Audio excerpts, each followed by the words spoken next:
오늘 욥기 38장 말씀을 통해서 말씀을 깨닫는 지혜와 응답받는 기도의 은총이 우리가 넘치게 될 줄로 믿습니다. 그동안 욥기는 길고 지루한 내용들을 반복해 왔습니다.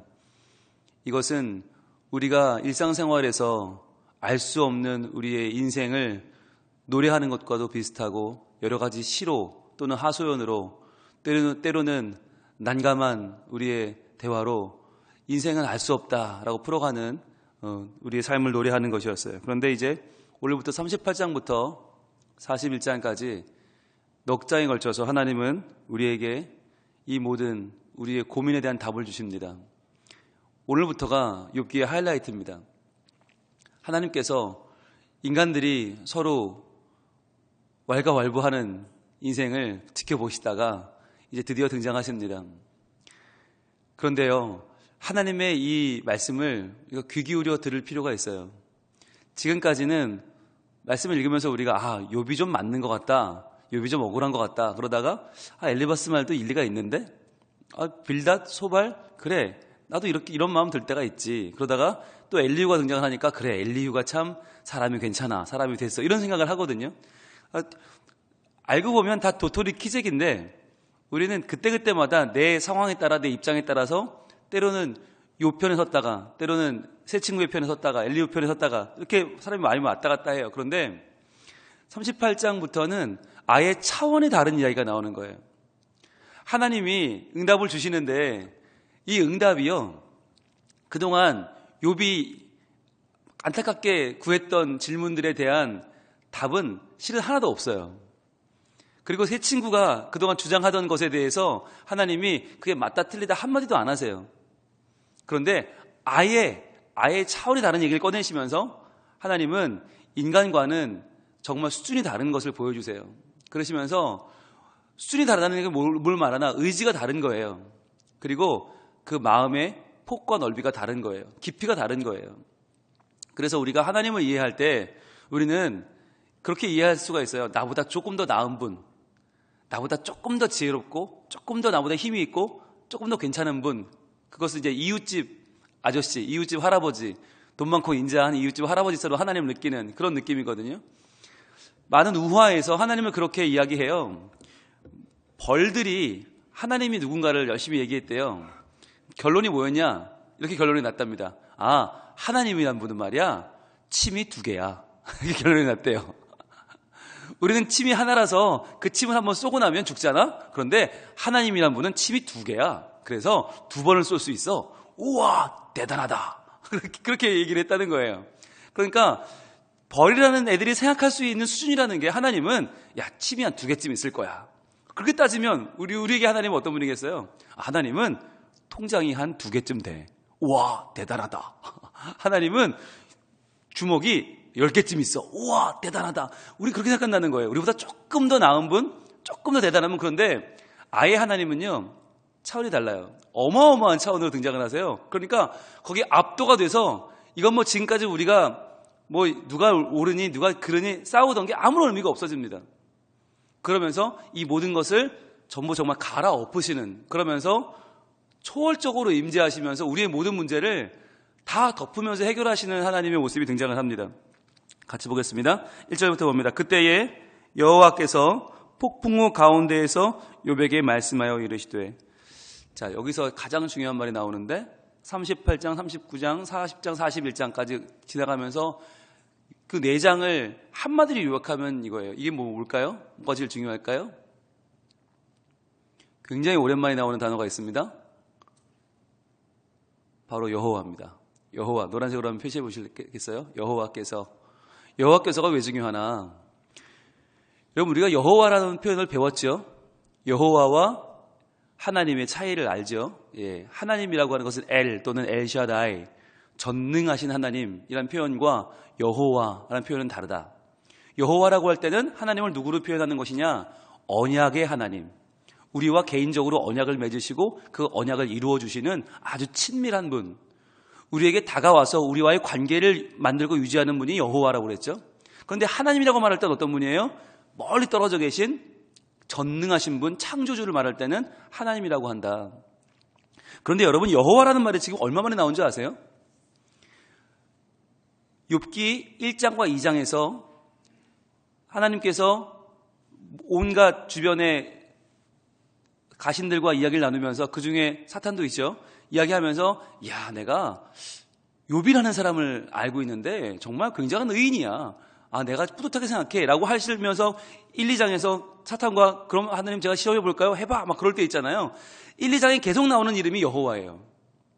여호와. 그 여호와께서 욥을 알고 욥을 자랑스러워하시고 욥에게 시험이 있을지라도 욥은 내 편일 거야 라고 말씀해 주시는 욥과의 관계를 말할 때 1, 2장에서 여호와가 등장하거든요. 그런데 놀라운 건요, 3장부터 시작돼서 여기까지 38장 1절까지 욥과 세 친구가 계속해서 논쟁을 벌이죠. 오는 동안에 세 친구의 말에서는 한 번도 안 나와요.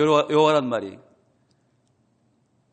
한 번도 안 나옵니다. 세 친구 누구도, 엘리후마저도 여호와라는 표현을 쓰지 않습니다. 왜냐하면 그들에게는 하나님은 하나님이지, 저 멀리 계신 크고 놀라운 분, 저 멀리 계신 분이지 어떻게 하나님이 우리 가까이 오셔서 우리랑 언약을 맺으시고 언약을 이루시고, 에이, 하나님 그런 분 아니지.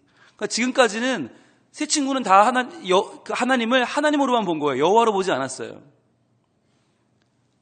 너의 잘못을 정죄하시고 재앙을 내리시고 벌 주시는 분, 이렇게 이해했던 거예요. 근데 욥도 지금까지 오는 동안 이 여호와를 까먹었어요. 딱 한 번 여호와를 얘기하는데 12장 9절 한번 가볼까요? 욥기 12장 9절. 딱 한 번, 욥마저도 3장부터 38장까지 오는 동안 딱 한 번밖에 여호와를 기억하지 못했어요. 그게 12장 9절입니다. 같이 읽을까요? 시작. 이것들 중에 어느 것이 여호와의 손이 이를 행하실 줄을 알지 못하랴. 딱 한 번. 이때 한 번 욥이 여호와를 기억해냈고 나머지는 한 번도 없었다. 단 한 번도 없었다는 거예요. 그러니까 여러분, 욥의 친구들과 엘리후의 관점이 확실해지는 거예요. 그들에게는 하나님은 하나님일 뿐, 엘 또는 엘샤다이, 전능하신 분이지만 그분은 우리 옆에 와 계시는 여호와는 아니다 였어요. 그러나 그 여호와께서 지금 어떻게 해요? 폭풍 가운데에서 욥에게 말씀하십니다. 욥기는요, 여호와로 시작해서 하나님으로 진행되다가 여호와로 끝나는 책이에요. 그러니까 우리는 하나님을 멀리 알고요, 그냥 크신 분, 강하신 분, 놀라우신 분으로만 우리는 알고 논쟁한다는 거예요, 사람들은. 그런데 하나님은 우리를 어떻게 내어주시는가, 자기를 여호와로 우리에게 가까이 오시고 언약을 맺으시고 언약을 이루어주시는 그 하나님으로 우리에게 다가오신다. 그래서 우리가 같은 하나님이라도 이 호칭에 따라서 느낌이 굉장히 다르다는 걸 기억을 하셔야 돼요. 그래서 우리가 하나님을 하나님으로 보느냐 여호와로 보느냐, 굉장히 큰 차이가 있다고 그랬죠. 자, 그렇다면 이제 38장 39장에서 이어지는 여러분 이 말씀은요, 38, 39, 40, 41까지 계속해서 하나님이 말씀하시거든요. 성경에서 가장 긴 부분이에요. 제가 세보니까 중간에 40장 3절부터 5절까지 석절만 딱 욥이 말하는 부분이고 나머지는 전부 다 하나님 말씀하시거든요. 넉 장을 다 하나님 먼저 말씀하시는데 무려 126절이에요. 126절 동안 하나님이 혼자 말씀하세요. 이렇게까지 많이 말씀하시는 하나님의 말씀의 기록은 성경에서 없습니다. 그렇다는 이야기는 욥기의 이 마지막 하이라이트가 얼마나 중요한 것인가. 하나님께서 계속해서 정말 쏟아놓듯이 그동안 참으셨잖아요. 한 말씀도 안 하시고 참으시는 하나님께서 인간들에게 쏟아놓으시는 하나님의 음성이 여기 담겨 있는 거예요. 자, 그런데 보시면 여호와께서 폭풍우 가운데에서 욥에게 말씀하여 이르시되, 오늘 그랬잖아요. 폭풍우 가운데서라는 건 하나님이 말씀하시는 하나의 뭘까요? 길라잡이라고 할까요? 길나장이라고 할까요? 길에서 물러거라 원님이 오신다. 그 길에 나팔 부는 길나장들 있잖아요. 그런 역할을 하는 거죠, 폭풍우는. 그래서 하나님께서 시내산에서 모세에게 나타나실 때도 폭풍우가 있었고, 또 에스겔에게 환상을 보여줄 때도 폭풍우가 있었고, 이것은 하나님이 임재하는 상징이죠. 자, 그런데 여기서 중요한 거, 노란색을 또 드시고요. 욥에게 말씀하여 이르시되, 여기 한번 쳐보세요. 욥에게 말씀하여 이르시되, 여러분 하나님이 욥기에서 말씀하신 적이 있어요. 1장과 2장에서 말씀하셨죠. 그때는 무엇을 말씀하셨죠? 욥에 대해서 말씀하셨어요. 욥에 관해서 말씀하셨어요. 그런데 욥에 관해서 말씀하시던 그 하나님이 지금은요, 그 오랜 3장부터 37장의 그 모든 간격을 뛰어넘어 이제는 욥에게 말씀하고 계세요. 여러분, 이게 우리에게도 닥칠 일이에요. 하나님은 처음에 우리에 관하여 말씀하세요. 여러분, 그것도 굉장히 우리에게는 기쁜 일이죠. 기쁘고 정말 감사하고 한없이 좋은 일이죠. 그런데 마지막 때 하나님은요, 우리에게 말씀하실 거예요. 모든 성경 말씀은 사실 우리에 관해서 말씀하신 거예요. 우리의 탄생에 관해서, 우리의 창조와 우리의 삶과 우리의 마지막에 관해서 말씀하신 게 성경이죠. 그러나 우리에 관해서 말씀하신 그 하나님께서 마지막 때에 우리에게 말씀하신다. 우리를 바라보고 우리에게 무슨 말씀하실까요? 그동안 고생했다. 그동안 수고했다. 네 안 되는 머리로 왜 이런 고난이 찾아오는지 네 나름대로 고민하느라 수고했다. 답이 없지? 그래, 없었을 거야. 힘들었을 거야. 왜 그러는지도 모르는 채 당하는 게 얼마나 힘들었겠니? 그런데 내가 이제 너에게 말해줄 거야 하시면서 하나님은 우리에게 우리 인생에 대해서 말씀해 주시는 날이 온다는 거예요. 욥도 욥기가 37장으로 끝났다면 얼마나 억울했을까요? 계속 고민만 하다가 이 사람 얘기 듣다가 저 사람 얘기 듣다가 고민만 하다가 왜 그런지 모르다가 끝났다. 욥처럼 괴로운 사람이 어디 있겠어요? 그러나 38장부터 하나님이 욥에게 말씀하십니다. 욥에게, 이게 중요한 거예요. 우리에게도 그런 날이 반드시 온다. 하나님은 우리를 버리지 아니하시고 야, 너 한번 고생해봐, 너 한번 죽어봐, 이런 분이 아니라 우리에게 찾아오셔서 말씀하시는 하나님이시다. 그분을 만나는 날이 온다는 거예요. 그러니까 우리가 어떻게 살아야겠어요? 우리가 함부로 살 수 없는 거예요. 그리고 우리가 포기할 수 없는 거예요. 우리 인생을 내려놓을 수 없는 이유는 뭡니까? 하나님이 지금은 나에 관하여 말씀하시지만 나에게 말씀하시는 날이 온다. 왜? 그분은 살아계신 분이니까. 살아계신 하나님, 성경에 갇혀있는 죽은 하나님이 아니라 지금도 성경을 통해 말씀하시고 마지막 날에 나에게 말씀하실 그 하나님을 여러분 우리가 분명히 알아야 됩니다. 그래서 38장, 39장에 40장, 41장까지의 하이라이트 핵심이 뭐냐? 바로 38장 1절이에요. 다시 한번 읽어봅니다. 시작. 그때에 여호와께서 폭풍우 가운데에서 욥에게 말씀하여 이르시되, 그분이 직접 여호와로 언약을 맺으시는 분으로, 그 언약을 이루시는 분으로 우리에게 찾아오셔서 마침내 우리에게 말씀하시는 날이 온다.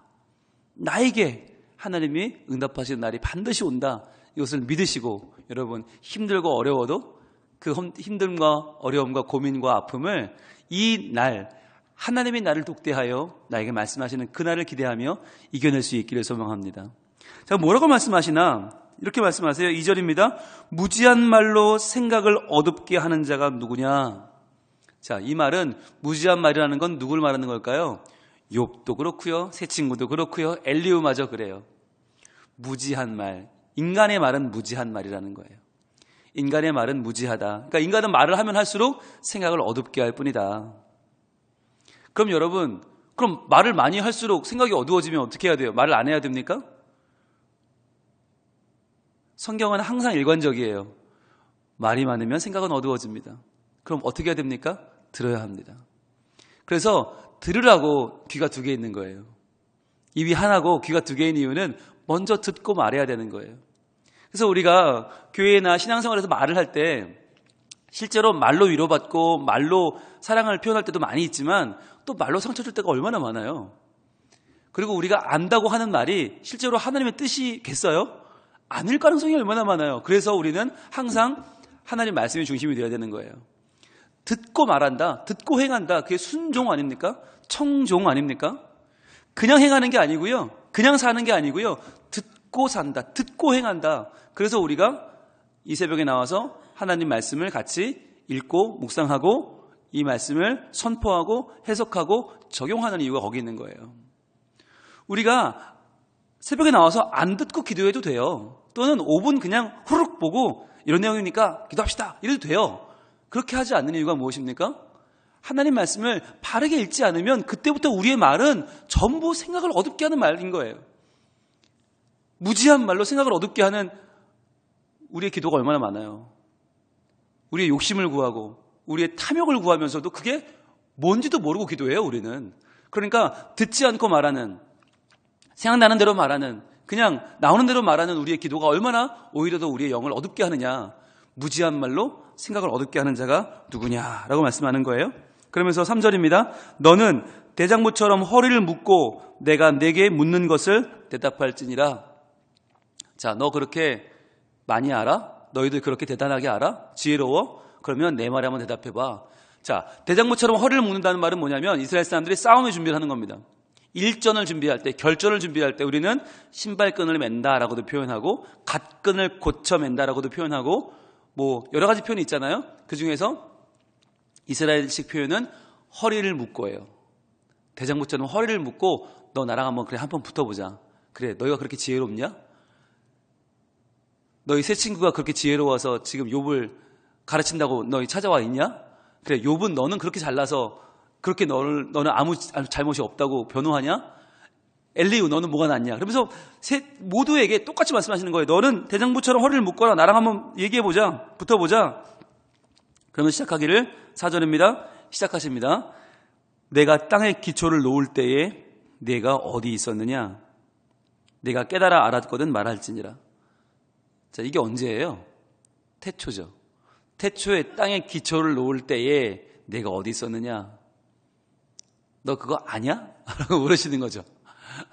여러분, 질문이 이게 차원이 달라요. 지금까지 했던 질문들은 야, 이거 누구 책임이냐? 누구 죄냐? 이 고난이 어디서 온 거냐? 우리는 끼케야 여러분 고난이 몇 년이나 얼마나 됐을까요? 짧게 잡으면 이게 몇 달 전이고요. 길게 잡아도 몇 년 전이에요. 우리의 논쟁은 항상 몇 달에서 몇 년 사이를 논해요. 근데 이것도 긴 거죠. 보통 우리의 논쟁은 다 몇 시간 전 이야기, 끼케야 며칠 전 이야기 아닙니까? 그러니까 그 며칠 몇 시간 안에서 아웅다웅 하면서 네가 잘했네 내가 잘했네 잘잘못을 따지기 우리 인생인데 하나님은 아예 태초로 가시는 거예요. 야, 그 태초에 기초 놓을 때 땅에 기초라는 걸 네가 알까 모르겠다만 아무튼 그런 게 있거든. 기초를 놓을 때 너 어디 있었냐? 있기는 있었냐 네가? 너 깨달아 알 수 있냐? 무슨 말입니까? 내가 땅에 기초를 놨거든. 내가 그런 하나님이거든. 근데 네가 지금 나랑 붙어보자고 지금 그렇게 악을 쓰는 게 과연 맞냐라고 하는 거죠. 과연 네가 지금 하고 있는 하나님을 만나고 싶다. 하나님께 내가 소송하겠다. 하나님께 내가 정말 따져보겠다. 나 열심히 살았는데 왜 이런 일이 벌어지느냐. 이런 말이 이게 격이 맞다고 생각하냐 지금? 야, 땅에 기초를 놓은 내가 네 인생의 기초를 왜 안 놓지 않겠냐? 네 인생의 기초가 흔들렸다면 그것마저도 나에게는 계획이 있는 거야. 네 인생의 기초는 네가 놓은 게 아니야. 왜 네가 놓은 것처럼 말해? 라고 하시는 거죠.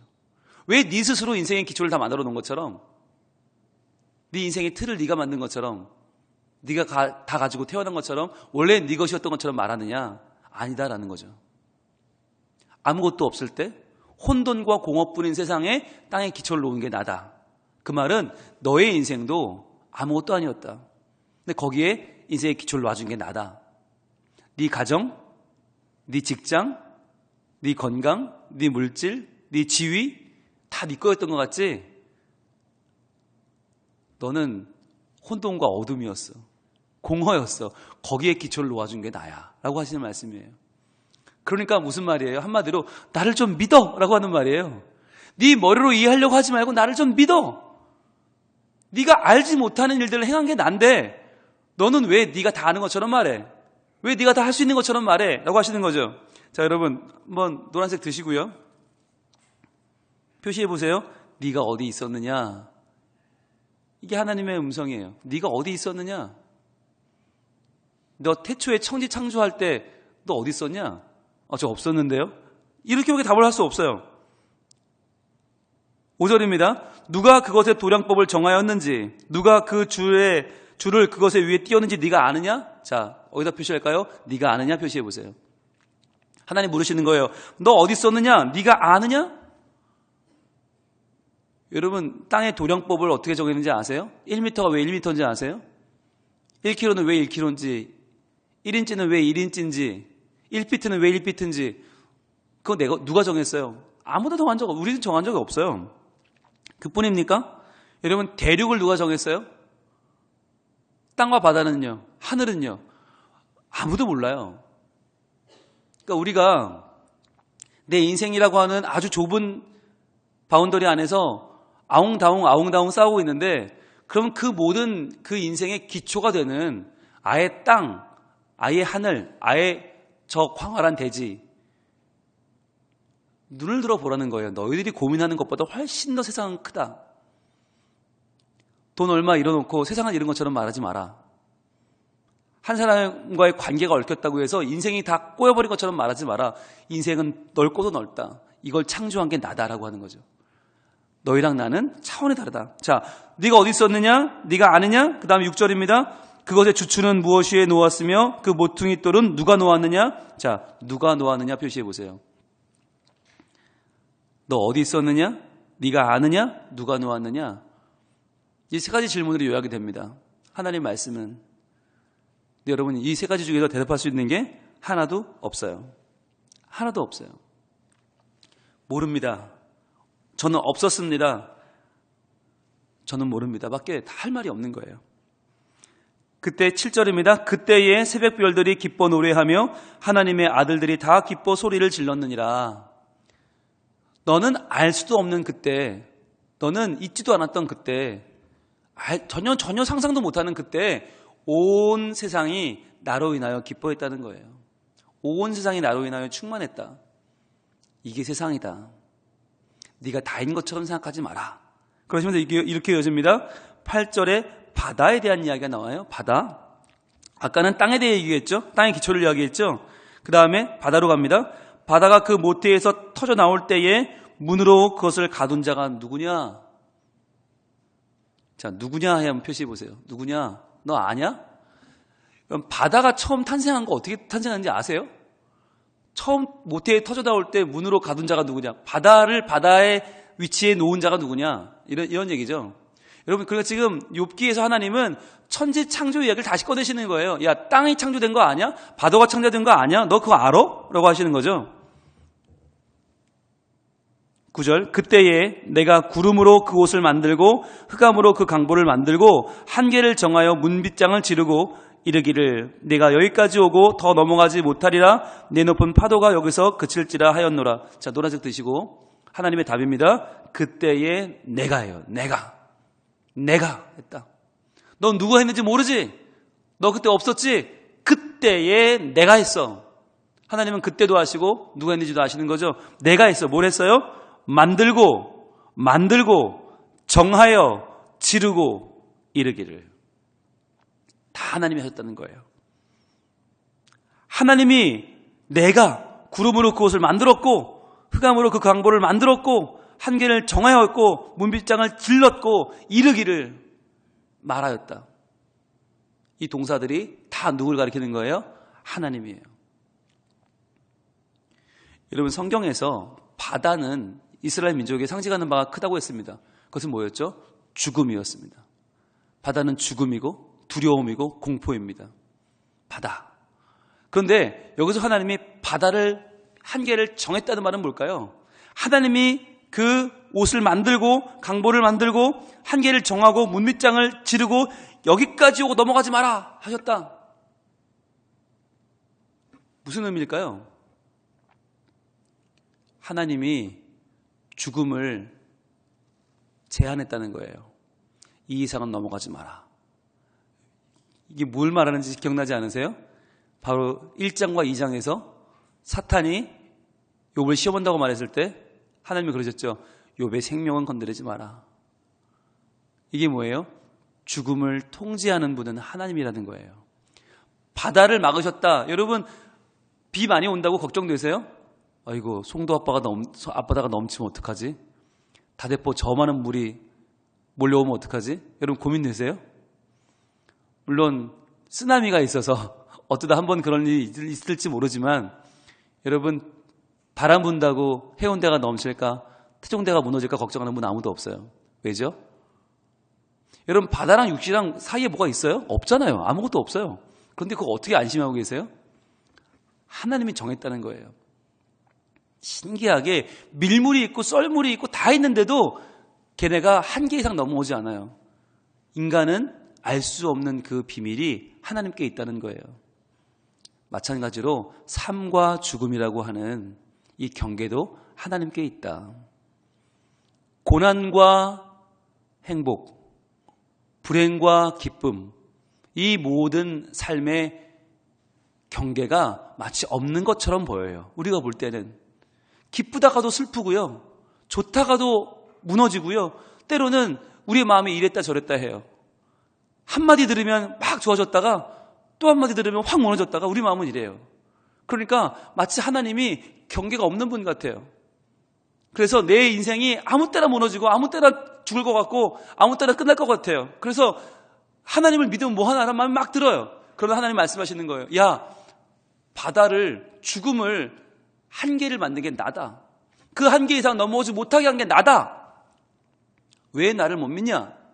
네가 뭘 안다고, 네가 뭘 그렇게 오래 살았다고, 뭘 많이 그렇게 경험했다고 너의 생각과 너의 경험을 주장하느냐? 그러시면서 하나님은 훨씬 더 크고 훨씬 더 수준 있는, 스케일이 다른 하나님 자신을 드러내시는 것입니다. 여러분, 우리 인생 가운데 아무리 괴로워도요, 그 경계를, 그 아픔이, 그 고통이 넘어올 수 없어요. 그 죽음이 함부로 날 건드릴 수 없어요. 왜냐하면 그 경계를 정하신 분은 하나님이기 때문입니다. 걱정하지 마시고, 물론 걱정이 되죠. 아파하지 말란다고 안 아프겠어요? 아프고 걱정되죠. 그러나 내 인생이 이렇게 끝난다고 생각하지 마시고 다시 한번 하나님을 붙드시길 바랍니다. 나는 어찌할 수 없는 인생, 나는 알 수도 없고, 나는 거기 있지도 않았고, 나는 상상도 못하는 이 천지 만물을 주관하시는 하나님이 누구예요? 여호와세요. 나를 찾아오셔서 내게 언약을 맺으시고 그 언약을 이루시는 여호와세요. 그렇다면 그 여호와 하나님을 나는 믿어야 되는 거예요. 믿고 의지하고 그 하나님께 구해야 되죠. 무엇을? 언약을 하시는 하나님이 언약을 이루시기를, 나를 향해 주신 그 모든 언약이 이루어지기를. 오늘 이 욥기 38장 말씀을 여러분 언약으로 붙잡을 수 있기를 바랍니다. 하나님, 땅의 기초를 놓으신 하나님, 저희 인생의 기초를 하나님 놓으셨죠. 하나님께서 내 인생을 좀 지켜주세요. 하나님, 저 바다의 경계를 정하신 분이 하나님이시죠. 내 인생에도 이 고난과 아픔이 넘어오지 못하게, 죽음이 나를 삼키지 못하게 하나님 이 경계를 지켜주세요. 도와주세요. 기도할 때에 하나님께서 분명히 들으시고 우리를 오늘도 지키시고 하나님의 계획 가운데 온전히 인도하실 줄로 믿습니다. 기도하겠습니다. 하나님, 욥기의 기나긴 논쟁에 이어 드디어 하나님의 결론이 등장하는데, 완전히 다른, 생각이 다르고 깊이가 다른, 넓이가 다른 하나님 말씀을 들으며 저희들 너무나 크신 하나님 앞에서 무장해제됨을 느낍니다. 그리고 다시 한번 우리의 어리석음을 뉘우치게 되고 다시 한번 하나님을 의지하게 됩니다. 주님, 땅의 기초를 놓으신 하나님, 바다의 경계를 정하신 하나님, 이 모든 일의 주인이신 하나님께서 우리를 도와주시옵소서.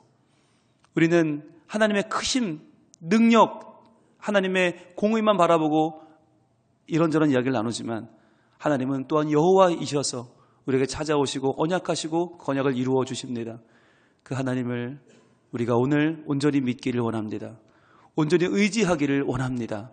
주님 오셔서 우리의 삶의 기초를 다시 한번 든든케 하시며 고난과 아픔의 경계를 정하여 죽음이 우리를 삼키지 못하도록 우리를 지켜 보호하여 주시옵소서.